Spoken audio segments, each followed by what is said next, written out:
G'day everybody, it's Ronald from Supertech Electronics, and we're going to remove a forward focus stereo. Problems you may be having is a fuzzy screen, possibly CD errors.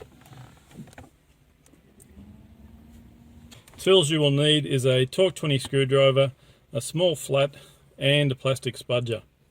First part we will remove is a little flap that sits under here, and that sits in just like that, and you'll need to get your flat screwdriver in this point and that point to lever it so you can peel it off.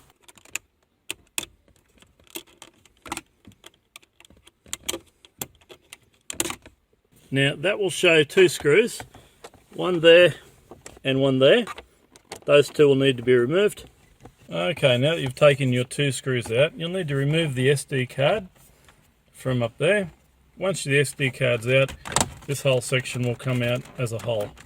You'll need to angle the bottom out first, and that will allow you to pull the rest of the unit out. And we can unplug that and put it to the side. Alrighty, now that we've got the front fascia off, if you've got CD errors, CD faults, you'll need to send Supertech Electronics this part here. That's your CD player. If you've got screen faults, we'll just need the top section, the screen, but we'll need to remove this first anyway.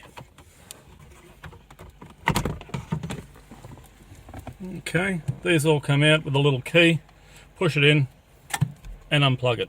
Same with all of them, just unplug them and you can send that whole piece to Supertech Electronics. Okay, to remove the screen, there's 1, 2, 3, 4 Torque 20 screws again, and once again, do this with a magnetized screwdriver, just so you don't drop the screws down behind the dashboard.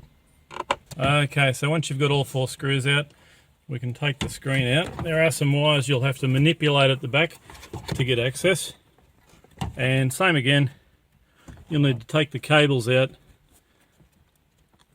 by pressing the center pin, like so. Okay, this one here, you press the middle pin, push that back, and the whole thing will come out. And this one here will just pop off. Okay. Alrighty, and there's your screen ready to send off to Supertech Electronics for repair.